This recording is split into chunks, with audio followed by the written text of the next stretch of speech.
Hello and welcome to this edition of Arirang Issue Talk. Coming to you live from Seoul, I'm Kim Min-ji, filling in for Kwon Jang-ho. President Moon Jae-in has embarked on a trip to Singapore to attend annual summits hosted by ASEAN and will also head to Papua New Guinea on Saturday for this year's APEC Forum. It comes at a time when denuclearization talks between North Korea and the U.S. have stalled, and eyes are on President Moon's diplomacy efforts to see whether he'll be able to provide another breakthrough in stimulating the talks. We'll have an expert in the studio later to give us a preview of what to expect. But first, let's turn to Devin Whiting at Arirang's News Center for a look at the day's headlines. Devin. Hi, Min-ji. President Moon on his way to Southeast Asia, and the Minister of Unification, meanwhile, is heading to the U.S. for 4 days.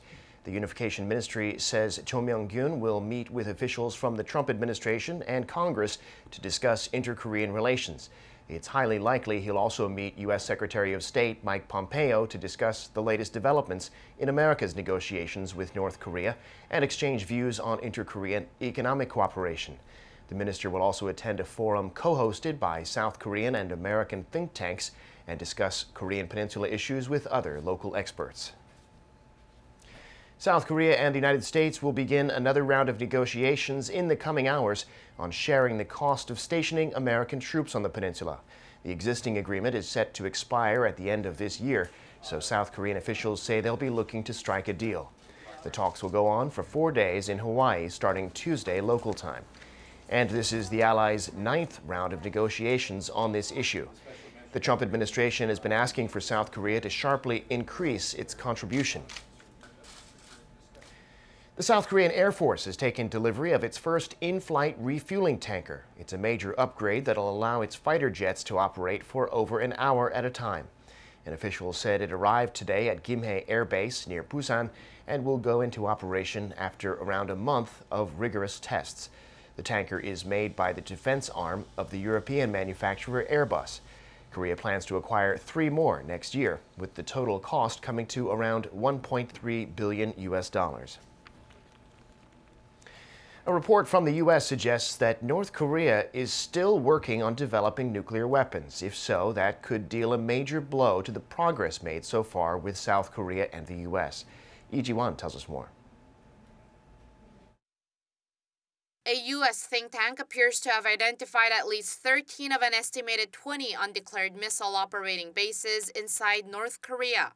This is according to a report by the Center for Strategic and International Studies on Monday, which analyzed satellite images showing many of the sites scattered in remote mountainous areas across the north. The report also said maintenance and minor infrastructure improvements have been observed at some of the sites.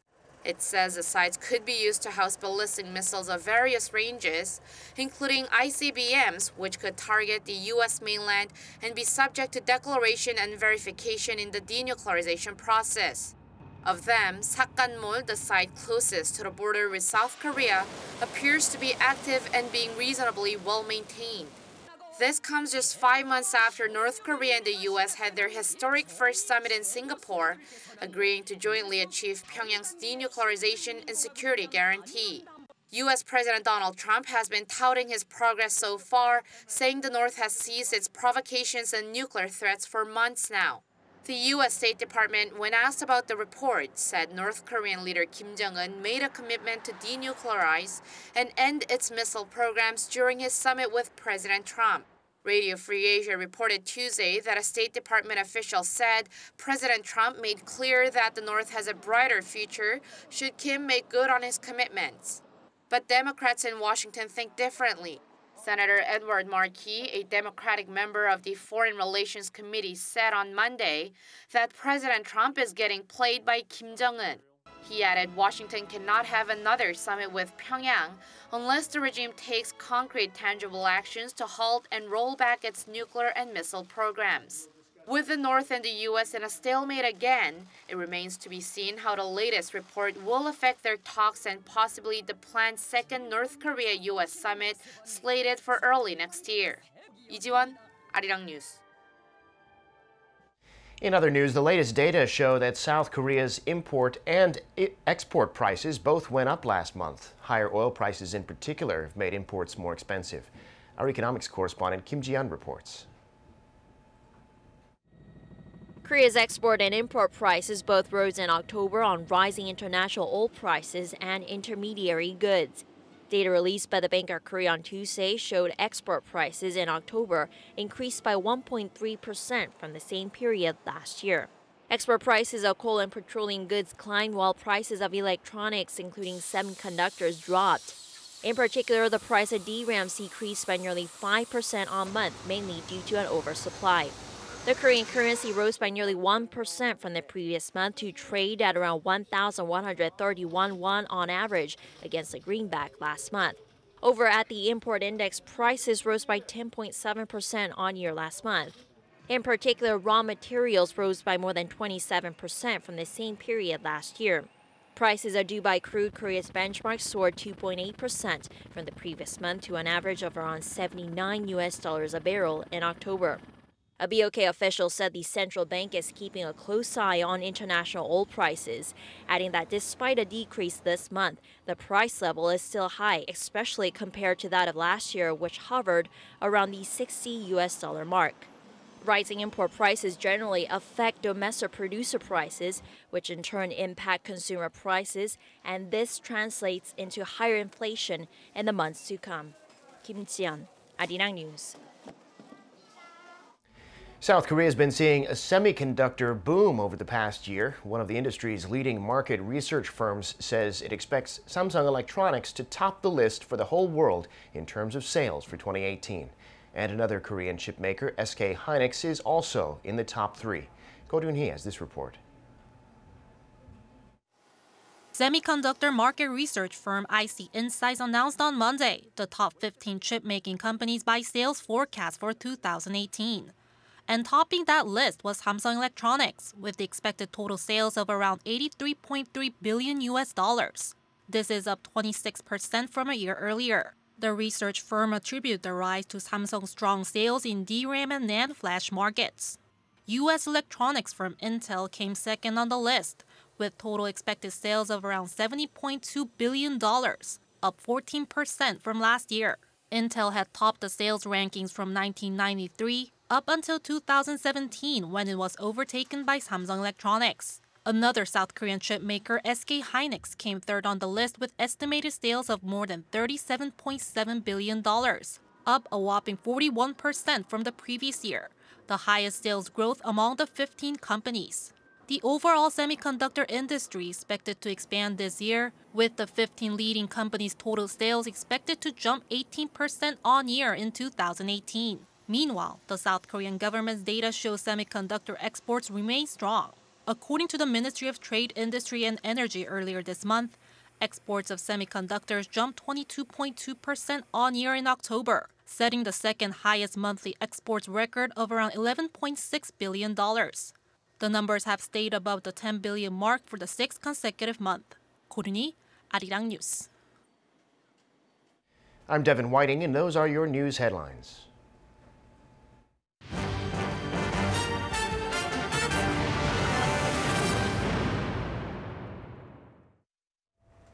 President Moon Jae-in is headed to Singapore and Papua New Guinea for a 6-day trip. The focus of the two-nation tour this time is the economy and hopefully sealing some more trade deals for South Korea.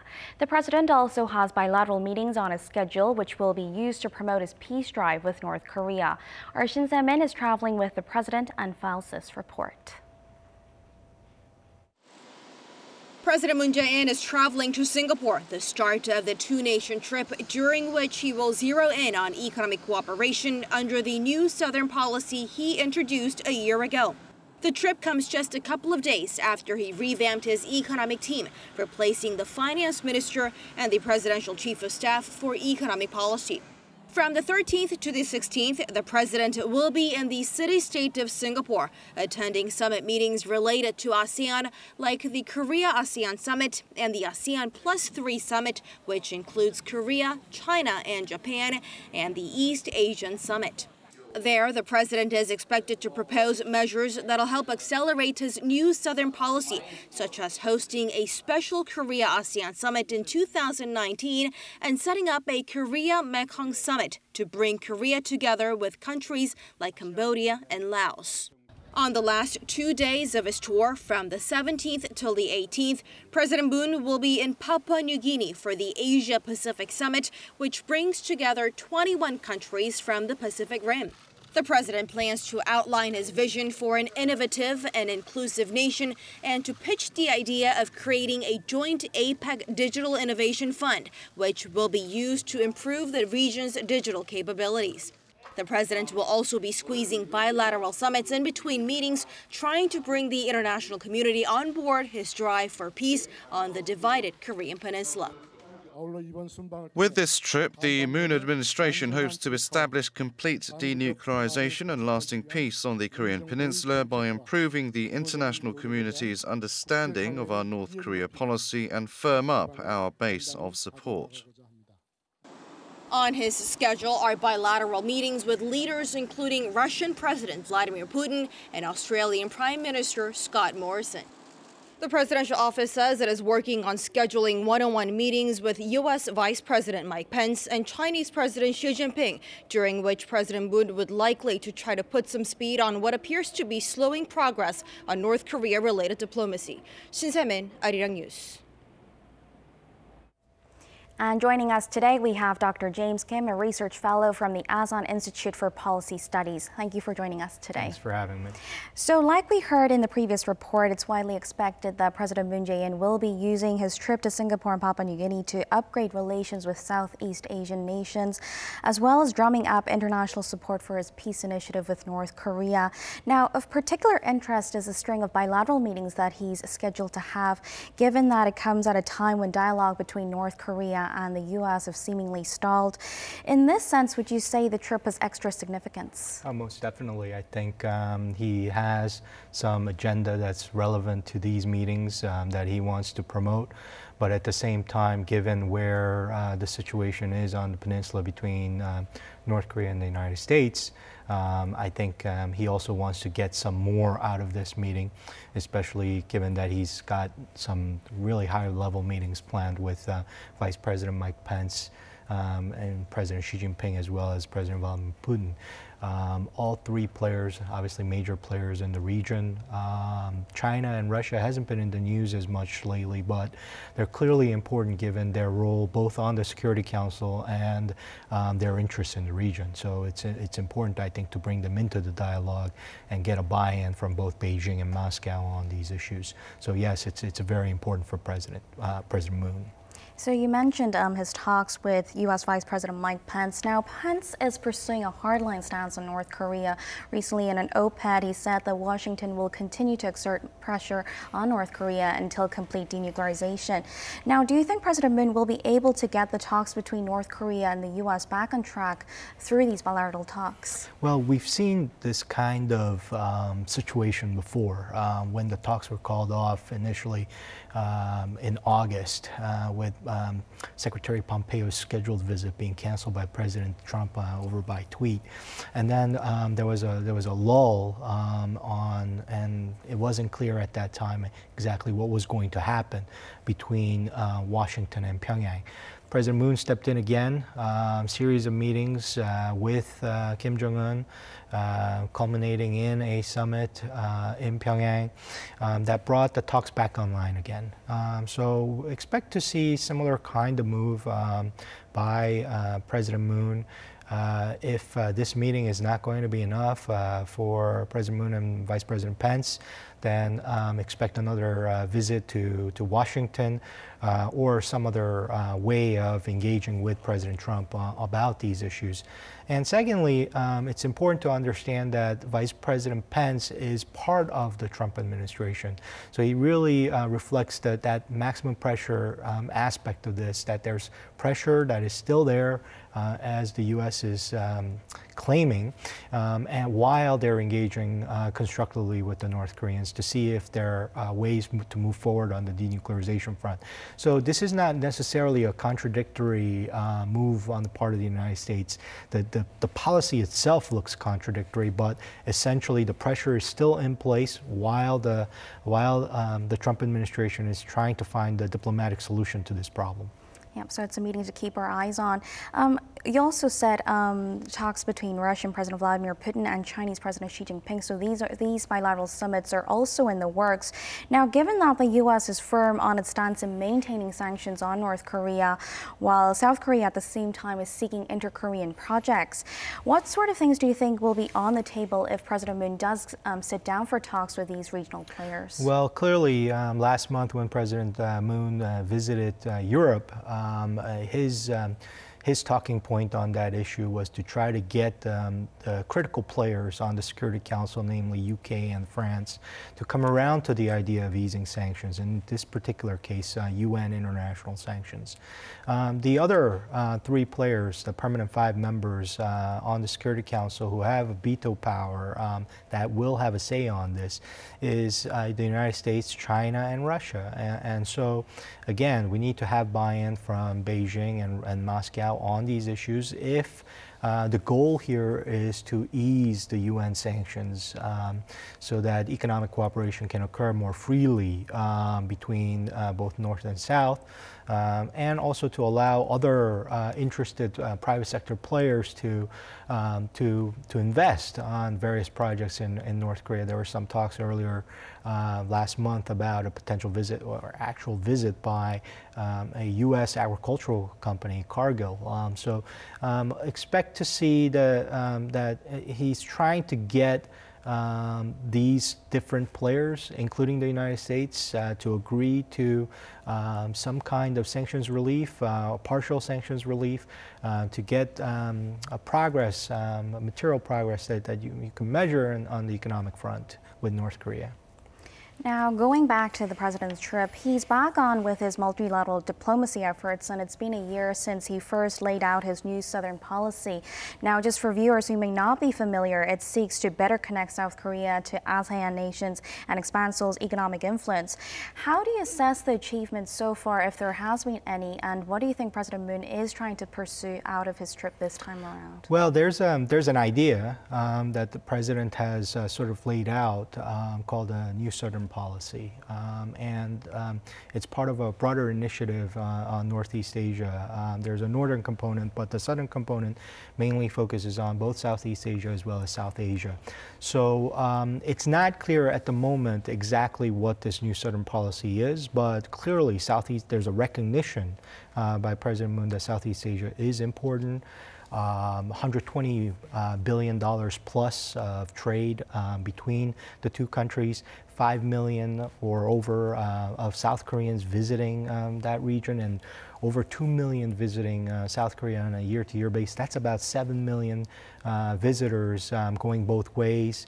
420,000 plus Southeast Asians live and reside and work in South Korea, and 200,000 plus South Koreans living in that region. So there's a lot of exchange there. There are deep ties that not only span the economy, but also people-to-people exchanges as well. That is very important. So overall, I think the idea of the new Southern policy touches on sort of these three aspects. One is people, the other is prosperity, and then finally this third component of peace. So it'll be interesting how he tries to come out with details that are related to these three pillars of his new Southern strategy, and we'll look forward to seeing that.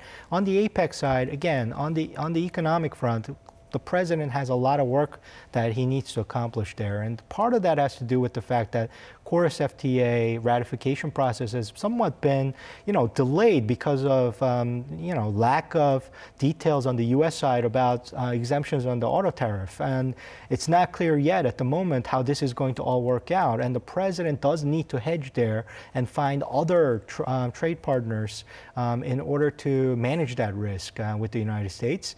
And so APEC, clearly very important region that also includes the United States, but other countries. And part of the TPP as well as the Chinese-led RCEP. And so all of these are very important for the president. He needs to find other ways to offload some of the risks associated with trades with countries like the United States and also China. So I guess we will have to see if there's any trade deals or MOUs that come out of those meetings. Now, as part of efforts to promote peace on the peninsula, South Korea's unification minister has also headed to the U.S. and a meeting with U.S. Secretary of State Mike Pompeo is also highly likely. Now, it's the first time in about 4 years for a sitting unification minister to visit the U.S. What do you think will top the agenda?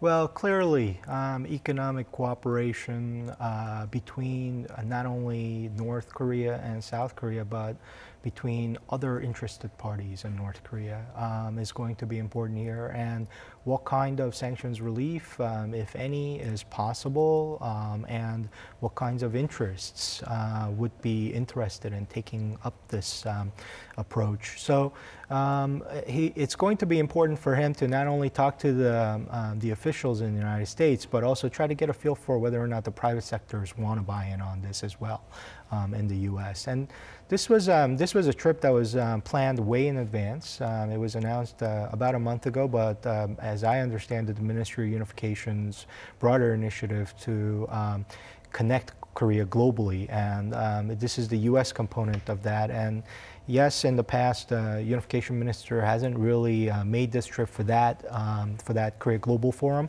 but in this year, I think there's an extra significance given the developments on the peninsula. Yes, it has drawn attention because usually the minister is in charge of North Korea issues. Now, staying with the North Korea issue, U.S. think tank, the Center for Strategic and International Studies, says it has identified at least 13 of an estimated 20 undeclared missile bases inside North Korea. Now, the South Korean government says the findings aren't anything new, but it does come at a time when the U.S. has been demanding Pyongyang to submit a list of its nuclear facilities and weapons. Do you think this report will be a variable in the future denuclearization talks? Well, you know, at the highest level, when it comes to intel on North Korea, I think both South Korea and the United States were very much aware of these facilities. Maybe there might have been some disagreements about what was happening in these facilities, if there were new developments, as the report suggests. But it clearly does put the Trump administration in a difficult position, given that it needs to now contend with any kinds of questions, public questions. This information now, given that it's out in the open, the Trump administration does need to respond to it in some way. And that's largely because of the impact that this may have on shifting public opinion in the United States about this matter, one way or the other. If the administration sees a roadblock and the public opinion turning against the president's diplomatic approach to North Korea, then it will be very difficult for him to maintain that policy, given the public opposition and given that he has re-election coming up in 2 years. The second issue is, you know, how does Congress play this in Washington? And is Congress going to pressure the president and use this as an issue to exercise oversight power against the president, create more problems for him? Again, this is one less thing that the president will probably want to deal with, given that he has a lot of other issues that he wants to get through before his term is over. There's a third factor. How does this play for the South Korean public and President Moon? Does President Moon have to spend his political capital to maintain his current position and stance on North Korea? And then finally, are we seeing just the tip of the iceberg here? Is there more coming out about North Korea? And is the K Street on notice? Because this was a think tank on K Street that's trying to make this case. And are there other information that hasn't been released yet that could potentially be a problem moving forward on North Korea-related issues? So all of these are potential factors or variables that can influence the calculations both in Seoul and Washington. So something to keep our eyes on there as well. Inter-Korean dialogue or exchanges seem to be unaffected by despite the stalled talks between the U.S. and North Korea. And a high-level delegation from Pyongyang will visit South Korea on Wednesday. Now, the trip is primarily to attend an international conference, but the delegation is drawing attention because it has Kim Song-hae and Lee Jong-hyuk, who have been involved in Pyongyang-Washington talks as well as inter-Korean dialogue. While Seoul says they won't be meeting any high official government officials here, what are the prospects? What do you think? I think anytime a ranking official from a country like North Korea visits Seoul, it shouldn't be taken lightly. Whether the symbolic significance of that, what kinds of symbolic significance it has for both the public that is hearing about this and watching this, both here in Korea and also in North Korea. So I think there's that it shouldn't be taken lightly on the one hand. On the other hand, so what's the purpose of the visit? Is it, if it's not to talk to officials in the South Korean government, maybe all the official talks were done, are already underway on a potential summit in Seoul, a potential visit by Kim Jong-un. Maybe this is a logistical visit that deals with the logistics behind that visit by Kim Jong-un. You know, what kinds of hotels he could potentially stay in, what would be the route that he would take from the DMZ to Seoul, or if he takes a plane then from Incheon Airport into Seoul, what would that look like, and what kinds of security things that they need to get ready for their leader as he makes his way from the airport to Seoul. So there are a lot of different details that they would need to work out, and that's a little difficult to do if you're doing that in Pyongyang. So having the officials here and walking through the different facilities, taking a look at some potential risks and how to manage those risks and deal with them, and the logistical details about a potential trip, I think is probably what they're here to do. If that's the case, then what we should expect is a visit sometime, as you know, the administration has been saying, before the end of the year, or if not before the end of the year, then sometime early next year. So highly anticipated visit by Kim Jong-un, perhaps sometime very soon. Yeah, the Seoul government says the options are still open. I'm afraid that's all the time we have for today. Thank you for your insights. Thank you. And that brings us to the end of our show. I'll be back again tomorrow with more on the day's top issues. But in the meantime, stay tuned to Arirang for our later newscasts for all the latest updates. Thanks for watching and see you again soon. Goodbye.